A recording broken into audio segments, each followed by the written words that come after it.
Well, thanks very much for coming to this session on surveillance and detection. If I can introduce the panel, which is quite a large panel. There was going to be 8 of us, so we could call ourselves the Elevate 8, but unfortunately somebody sent their apologies. So I'm Andy Reid, and I'm independent. I've recently stepped down after working for 40 plus years in leisure.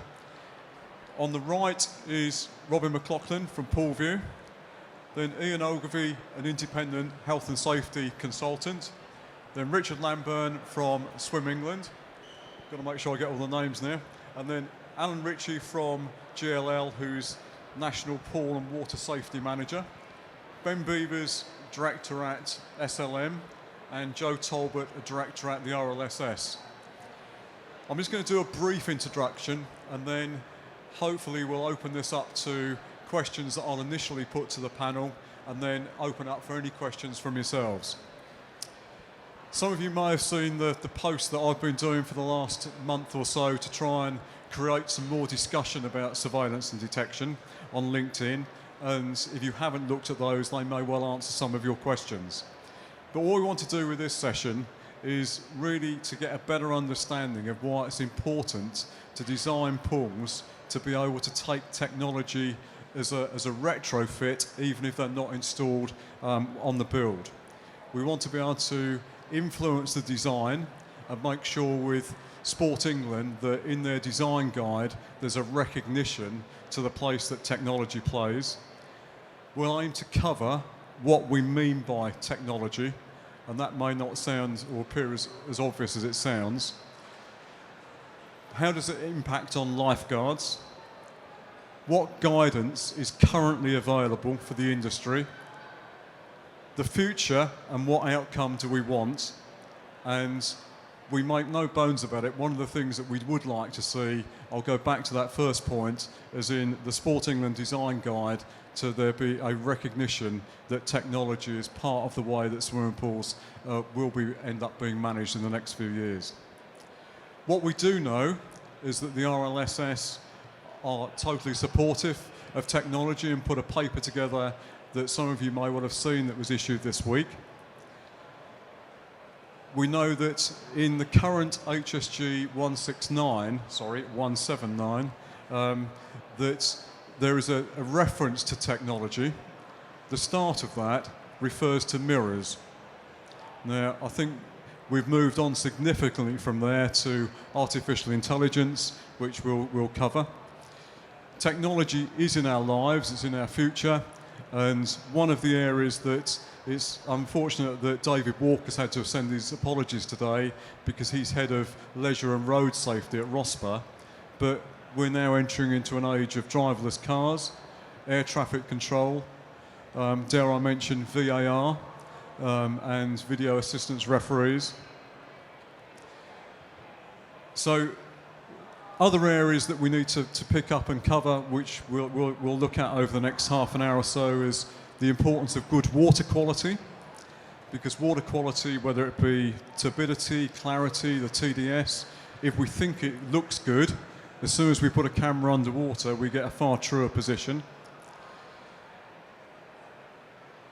We'll look at whether all pools can be lifeguarded using technology, or whether there may be some at the moment that can't, and what we're looking to aim to achieve in terms of 100% surveillance with either technology or the lifeguards actually actively lifeguarding that pool 100%, and us being totally confident that those pools are safe and secure. In addition to that, and the final bit, we'll look at the benefits. Technology is definitely a secondary level of safety. The uncertainties, there's not any clear industry guidance. There is different pieces of guidance, but not one set of clear guidance that has been signed up to by the whole of the sector. And what are the perceived barriers in terms of installing technology, and that may be in terms of installing initially or in retrofitting. So I'm going to now ask an initial question to get us started to Joe Talbot from the RLSS, is will we still need lifeguards? Hello. Oh, It's working. Absolutely. So lifeguards play a really important part, and we probably don't think about the part they do play, but from the moment someone walks into the pool, they provide education and they intervene. So the child that runs out the changing rooms, 5 years old, without their mum, the lifeguard would intervene and stop that child getting into the water. Technology at the moment, can't do that. It can't educate someone to tell them they're about to smash their head on the wall if they're backstroke swimming and they've misjudged the wall. There's a whole range of education that technology can't do that lifeguards are so important for. If something goes wrong, the lifeguard jumps in, performs a rescue, recovers, resuscitates, and provides first aid, which we know technology can't do. So there will always be a place for lifeguards, qualified staff, to be able to do that initial education intervention and then perform rescues and give CPR and first aid. I was just going to, yeah, this one works, clearly. Just from a swimming perspective, as representing the national governing body for swimming, innovation in our sector is critical for us. And as Joe mentions, the place of a lifeguard is still paramount, but we see this technology as improving safety, adding to it, and overall improving the consumer experience. And our role has been to try and drive and support any research that's been ongoing in this sector, and we'll be continuing to do that as well. Thank you. Thank you. The second question I want to put to Ian about water quality, and does technology require a certain level of water quality to operate? Thanks, Andy. So, water quality is paramount to the whole thing. The amount of systems that I've seen now that have been installed into swimming pools and have issues with clarity of water, so we have to start talking about turbidity, and it's probably started a whole other conversation in our sector, that we've not been looking at turbidity, we've not been testing turbidity, and it's something we now need to sort of bring up to the standard, and it's sort of showing shortcomings in filtration. For any of you who are not too clear about it, well, that's pardon the pun, it's about sort of clarity of water and how we measure it, which should be measured at 0.5 NTUs or nepherometric turbidity units. I know Richard hates saying that, but it started to certainly raise a much wider question about our water clarity, our water quality, thinking about our chemical levels as well. So I think it's another journey that we're looking at, not just technology, but also looking at our water qualities through the sector. Thanks, Ian. Next question I want to put to Ben and the operators is, over the next few years, what changes can we expect to see in terms of lifeguarding with the impact of technology? Thank you. I think over the next few years, we're certainly going to start to see, and we already are, I think you probably are as well, and starting to put more and more drowning detection systems in, certainly to support the lifeguards. It's definitely one of those things where we know that there are kind of three key things that we want out of to make sure that our pools are absolutely safe. One is competent, well-trained lifeguards. The second is that 100% visibility. These systems can ensure that we've got that 100% visibility. And then the third thing is ensuring that they can see an incident within 10 seconds and respond within 20. We film all of our lifeguards going from the point where they're actually monitoring everything to everywhere in the pool. We know we can do the 20. This gives us real security on the 10. So we see some real value in terms of safety and security to making sure that that happens.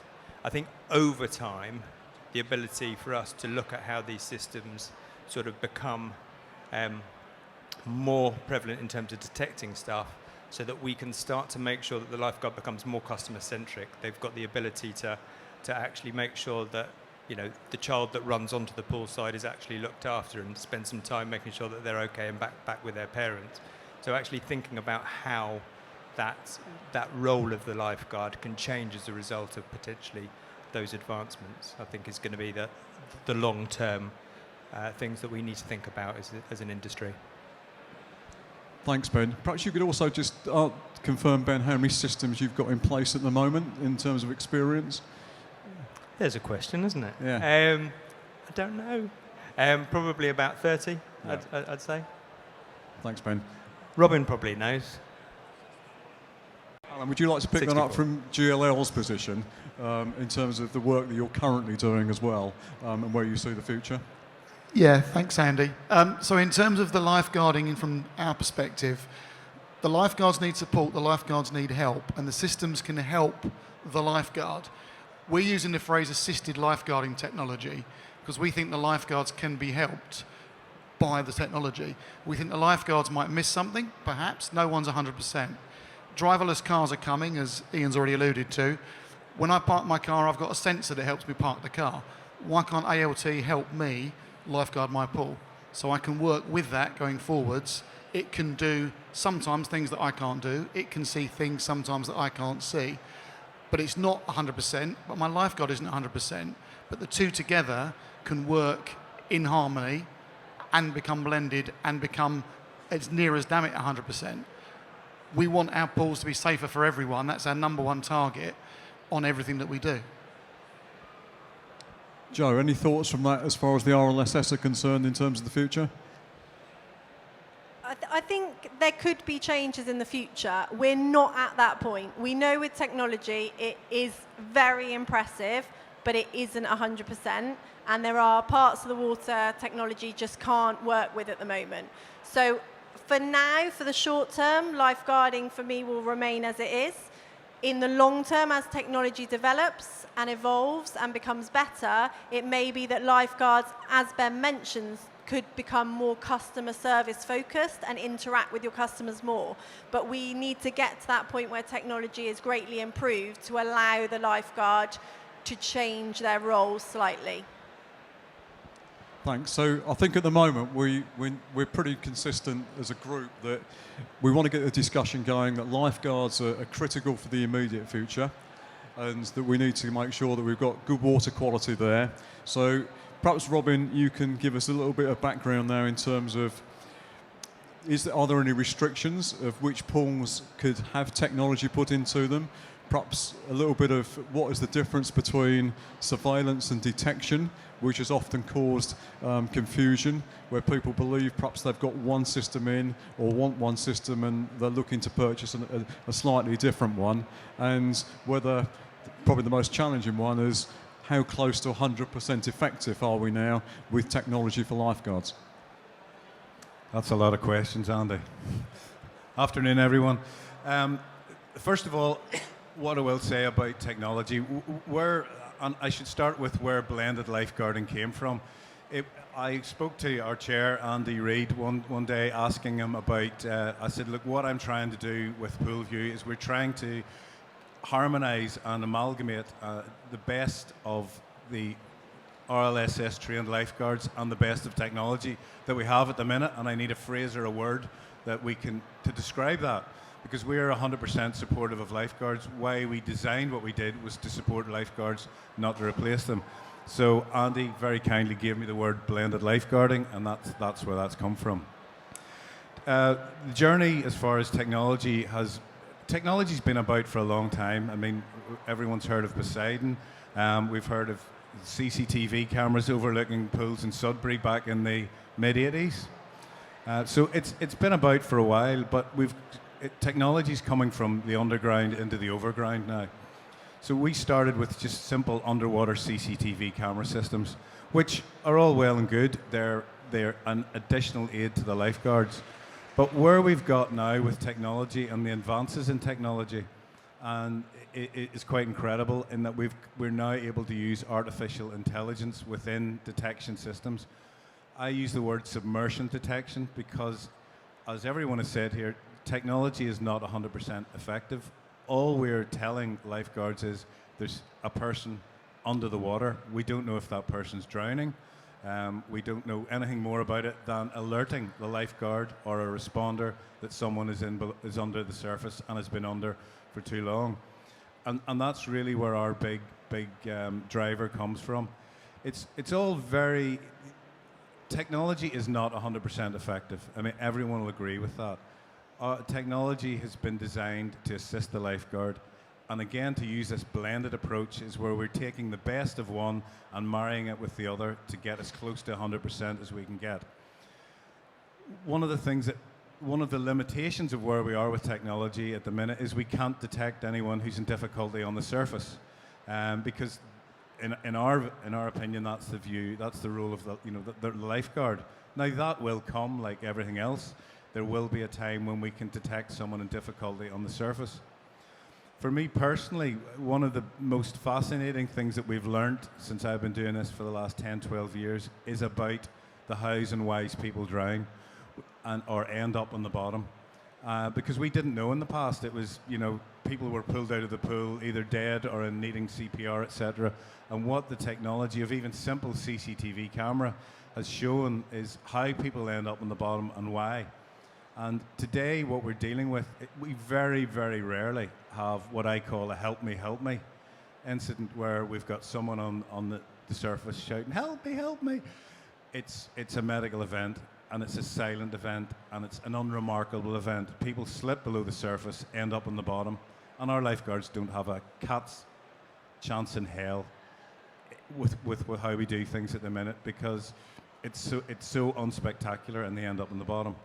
So, but we still have a lot of limitations. We can't, we're not great when we've got water that's not clear, but that's something we work on. So turbidity is something that I measure all the time and bore everyone with. Wave pools, free-form pools, etc., they're difficult to get detection in. But so there are still lots of limitations. It's fairly straightforward in a square tank or a rectangular tank. But as time goes forward, if the advances that we've made in the last 2 to 3 years keep going, the next 4 or 5 to 10 years will become, the future is bright, is what I can say. Have I covered most of those things you asked me? I think you've covered most, Robin. I think what we'd like to do, now we've gone through some of the background, is give anybody in the audience now an opportunity to ask us questions. There's other areas we can cover, but we're very conscious that this is an area where there's questions that you want to ask, that we're all on a journey together to try and take lifeguarding forwards, and this is very much part of that journey. And hopefully the work that Richard's doing with Sport England will help us being able to influence that journey and get design of pools more appropriate for the future. So is there any questions before we go on to other areas? Just put your hands up if there are, and then a microphone will be coming to you. Hello, I'm Rachel Sawyer from the Government of Jersey. We have a 8-lane, 25-metre pool, and we've had Poolview installed for probably since about 2006, I think.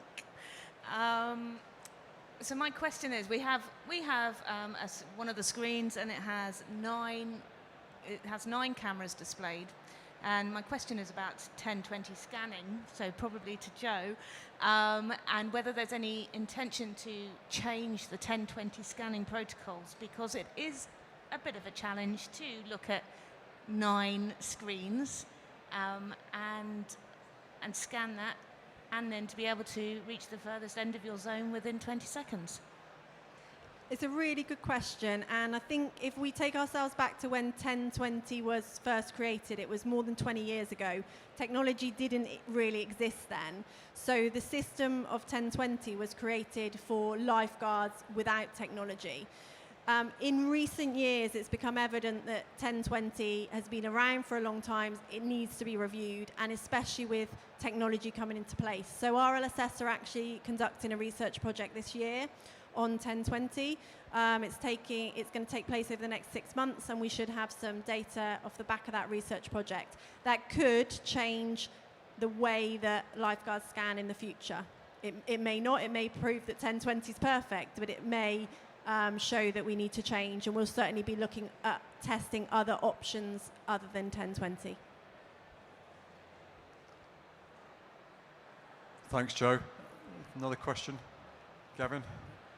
Hey, my question was just about smart technology and wearable technology, where there's a way to integrate the two. So the lifeguard will have an opportunity to look at someone who may have an irregular heart rate in advance, something that will flash up on the screen to show that a swimmer is possibly getting into difficulty before they slip under the water. Is that something? As a very straightforward, simple answer to that question, as my technical director always says, anything can be done, but at a cost. So it is possible, the technology's there. I suppose what we're trying to do at the minute is start at the high-end stuff, if you like, the stuff that's of mass interest, and this will all come, just in the same way as surface detection will come. So it is, it's not in the pipeline, but everything will happen. You know, tuning into your Fitbits or whatever. I think one of the areas that we discussed prior to this session is what do we focus on changing first? And in terms of changing and educating with attitudes of public swimming pools, I think that's a starting point. And what's learnt from public pools can then be put into hotel pools and campsite pools and developing from there. Is there any other questions? I'm sure there is, because people spoke to us earlier. And Andy, can I just follow up on that question there? Just a thought in terms of having had a few thoughts about sort of the individual sort of thing, about actually looking at one individual's sort of heart rate. The challenge that I've always had in my mind about that from a technology perspective, because I agree it would identify it really, really quickly, is identifying when that person leaves the pool and potentially when they start removing devices and things like that, because at that point you suddenly go, what's happening? So that would be my only nervousness with that kind of individualism of technology. But yeah, I've sort of thought about that one myself, so yeah. So Ben, I want to keep that one going. I actually am less concerned with the customer with his Garmin smartwatch, whatever it would be. I want the lifeguards to have that, to alert them that there's something going on. So that's almost the next stage that I'm pushing Robin for on his systems, to say, can we get away from screens? How do we get to it being on a wrist, on an earpiece, or something like that? So the lifeguard has got the detection going differently. Ish. Another question from Alex. Yeah, obviously we've heard that we always still need lifeguards. They can't rescue and resuscitate, but how do you see technology impacting on lifeguard numbers moving forward? Joe? Joe and the operators, I guess, are probably in the position to comment. I think there's certainly opportunity to look at how lifeguards are deployed. I think certainly where you've got areas where you've got a particular lifeguard on a particular area that's totally invisible, you're putting a huge amount of resource in an area that really probably doesn't need it. So I think there's there's a possibility there. But ultimately, I think you're 100% not going to get away from needing lifeguards as a key resource. I think the key thing for me is actually how do you make us more customer-centric? Because at the moment we have lifeguards that are in chairs, whistling, telling people to stop doing stuff. And I think we've got to create an environment where we're in a challenge to attract people to swimming, attract people to come and have an experience in a leisure venue.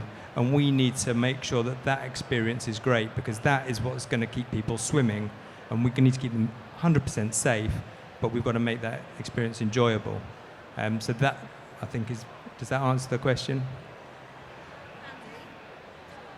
I think just to add as well is if we ever go down a route where we start to remove lifeguards, we have a huge culture change to make in this industry. People expect lifeguards. We did a recent survey and 5 out of 6 adults expect a lifeguard to be on poolside. That tells me that those adults expect our lifeguards to help look after their children. So no matter what happens over the next few years, long term, if the industry wants to make a change and start removing some lifeguards, they really need to think about a big culture change, and that's huge. That's 10 to 15 years. So just consider that with the people that use your pools. Yeah, and just to reiterate that point from our perspective, this was about improving safety, not necessarily replacing, about improving safety. And as Ben said, improving that consumer experience as well. So, you know, Joe, as the RLSS, they will determine lifeguard numbers. That won't be our area. But from Swim England's perspective, it is all about the improvement of the safety and trying to ensure that we can try and improve that consumer experience and make that individual on poolside more interactive with the swimmers. Just before we come to Jill, if I could just make a comment on that as well. When I was with DC Leisure, that became Places Leisure, the question when we installed, probably 15 years ago now, Poolview systems across, I think it was about 35 sites. Are you going to reduce the number of lifeguards? My answer continually was, we're going to control the number of lifeguards, because for many years there seems to be in some areas, not the RLSS, of you need more lifeguards. Well, actually, more is not always better, and sometimes we just need to control the numbers. And by having a system and a backup system in there, we found that did control the numbers. So it wasn't about reduction, it was about controlling. Arguably, they're the same thing. Arguably, they're not.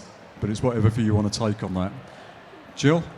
The question may be contentious, but is pool detection going to either raise health and safety standards or reduce costs for operators? And on the back of that, could lifeguards be replaced by less qualified team members, i.e. first aiders or pool responders? Just before we perhaps ask Ben and Alan about that, I think we've got to accept we're on I hate this word, on a journey, but we are on a journey in terms of developing these systems, because they are in place at the moment, and we've all got really a big part to play in that, in understanding what the future looks like. So Ben and Alan, now you've had a couple of minutes to have a think. Certainly from my perspective, that I go back to those three key things for me, is actually what can we guarantee? You know, we have instances in the pool every day. Qualified, competent lifeguards, we can tick that box. We know that every one of our lifeguards on that poolside is competent and they're qualified. We know that they can get there in 20 seconds. We know that. But that 100% visibility all of the time, and the ability to get there with and scan everything within 10 seconds, that's the bit that I need that reassurance with. Because if I can put ticks in those boxes, I know we've done absolutely everything we can from a health and safety perspective. So that is the key for me on drowning detection systems. I see an opportunity for our lifeguards to become more than lifeguards. With the help of technology, they're not necessarily going to be restricted to a chair. They're not controlled to a small piece of water. They could do so much more and look after our customers. As Ben's alluded to, we're fighting a customer services industry situation. We need our staff to be helping our customers, supporting our customers, and bringing them into the buildings and making them want to come back. We've got an opportunity, if things are working right, and Joe's alluded to it, if the systems are working right, we can use our staff in a better way. They can be higher trained, more qualified, and do better value tasks. They're not just going to be stuck to a chair. Sorry, Andy. Sorry. I think as well, we've got to look at technology as a whole. If you look at cars as an example, and how the technology has been over the last 20, 30 years, we now have, airbags in cars. We now have side impact bars. We now have lane sensor indicators. It hasn't replaced the driver. It's just made the cars safer. And that's all we're trying to do here, is make swimming pools safer by assisting the lifeguard with technology, to try and, as say, Ben, strive for that 100%, whether it be a blend between the lifeguard and the technology at the same time. You know, we haven't even replaced the driver, and even if you look at driverless cars, which are now starting to come in, I know the government will look at legislation on this. The current Tesla model, if you look away from the screen for more than 5 seconds, starts to alert. You know, you still have to pay attention. You can't fall asleep or use the laptop or sit on your iPad when you're driving a driverless Tesla. It still alerts, and you have to keep on looking at the screen, and you have to stay alert. So I think it's about a blend between the two, of getting our pools as close to 100% as we can, to give an enjoyable experience, to secure the future of our industry, really. Thank you. Is there any other questions? Yes? We've got the mic over this side.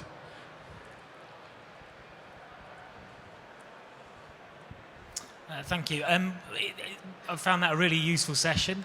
We are from a standalone site and looking to implement a drowning detection system for the blended approach that you talked about. So it's really reaffirmed to us that we're going down the right route with it, I think. Really just the questions as we get further into this is there any learnings or pitfalls that we should be aware of in terms of installing and getting this in place? Well, perhaps we can go to Robin and Richard first, then Robin, and I think then Alan. Alan's just said he's got a stack if you haven't heard.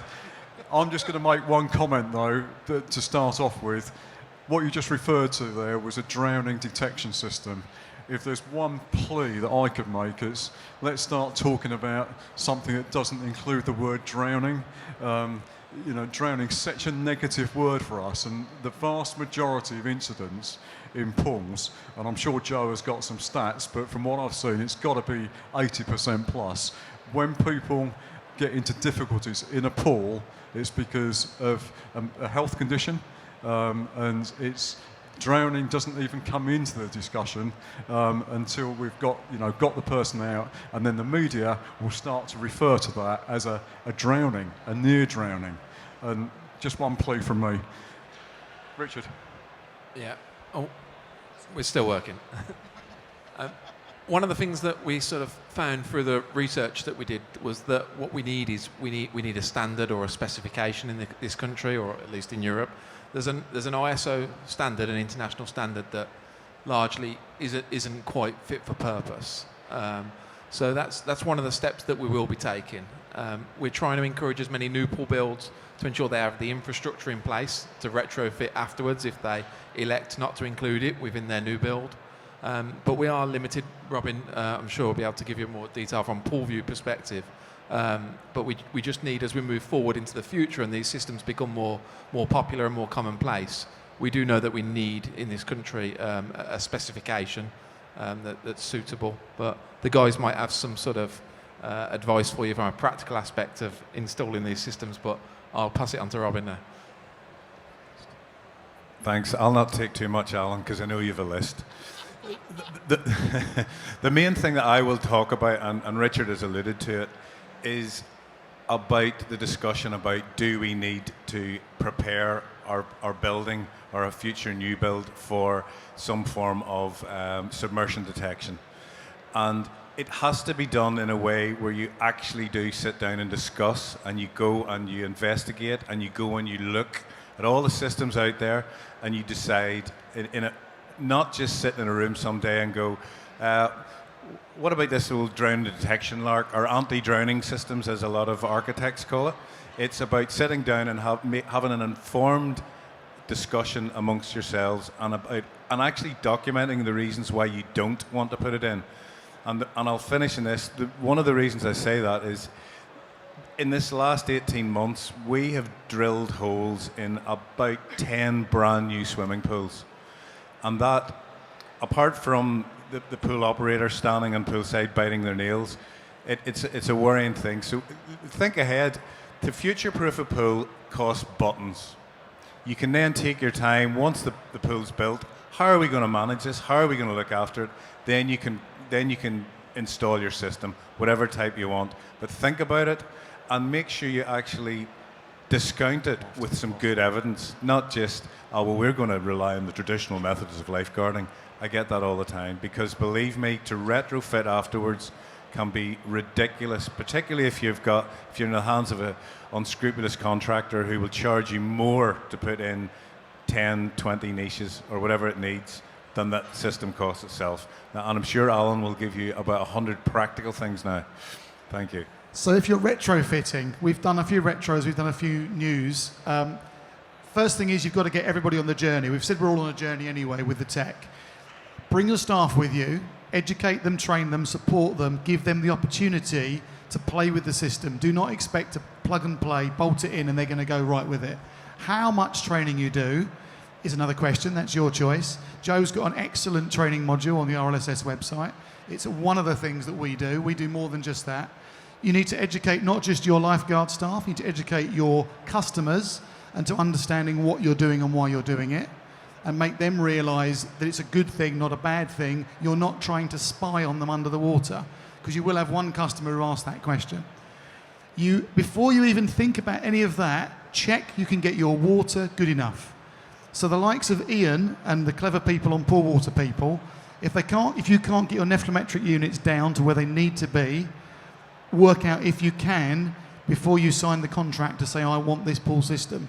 Because if you can't get your water good enough, the system will not do what it needs to do. It's not fair on the system. It can't see through milk. It's good, it ain't that good. Once you've done all that, test again, and keep testing every day. Make sure it does what it says on the tin. Make sure you're happy with what you think it's doing. They're the simple, quick ones. For consultancy, please see me and Ben afterwards. I think I have nothing to do with water quality, but I'm just going to make one point. I was with Alan at a site, and we looked at the water, and to me, the water looked incredible. And he said to me, it's not at the right level. And I said, but it looks crystal clear. Now, he got it where it needs to be the next day, but just because it looks good doesn't mean it's good.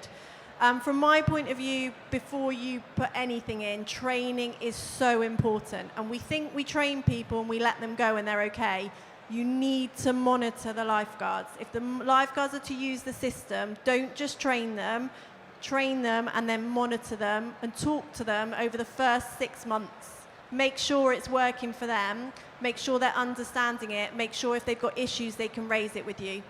Because otherwise they'll lose interest, they won't use it, and it'll be a waste of money. Don't forget NOPs, risk assessments and all those sorts of things. I know I'm talking to the converted. I'm further down the journey on this. We've done all those. Thanks, guys. Any other questions before we've got time for one more question? Yep. Yeah, sorry, 2 questions. Price point notwithstanding with retrofitting, as this technology becomes more popular, how do you foresee the price point changing in the future?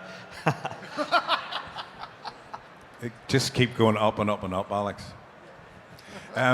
In all seriousness, just to give you a very, very quick example, price point will come down. There's no doubt about it as the more systems come in, and if we can get into mass production, for example. But the cost of raw material, chips in the world in the minute have gone. They're more expensive than electricity. They're gone up by 7 times. So a chip that cost us 600 quid is 3.5 grand's worth now. So. But it will settle, you're quite right. The more we do this, I'm a firm believer that in 10 years' time, every pool, this will be like a smoke detector going into a swimming pool. And it won't just be what I do, there'll be other companies flourish the more that we buy into this. And that's where I think we'll end up. Lovely, thank you. Right, just to sum up where we are then, and see the way forwards, we see that sometime in the autumn we'll have another seminar set up specifically for this project to make sure we keep the discussion going. We want to make sure we've brought the HSE into that. We didn't invite the HSE today. The questions that the HSE will want to know is, have we done the research? Have we done the consultation? And Joe's confirmed about the position with the RLSS and the research. Then these type of changes can get incorporated into an update of 179 when that's published. And I think the key things that have come out today is that we know that 1020 is there. That's not necessarily straightforward with technology. It may be that we start to look at what they've been doing in the States and recognise where there's technology, it's actually to get to the casualty within 30 seconds as opposed to the 1020 and the scanning, which is little difference, but just a slightly different message. And we need to ensure that when we put systems in, staff are absolutely trained in how to use that system, and it's not just a case of you know, you're now not lifeguarding people in the pool and scanning. You are now looking at a monitor for what it would be at the moment. You recognise there's a monitor that's there that can assist you. We do need to ensure there's training in place. And I think the other big thing that we need to do that we haven't really touched on this afternoon, or two things, is one, ensure the design of pools moving forwards is user-friendly, because detection systems are still going to have problems with glare and reflection as long as we put glazing into the side of pools, which is an issue, and we need to get those messages across to Sport England. And we also need to educate EHOs and the HSE as to what these detection systems can actually offer, so they understand the systems as well as we do. So thanks very much for coming along, everybody. We're going to be around for a few minutes if anyone wants to chat with people one-to-one, and hope you've had a good journey or a good day and a safe journey home. Thank you.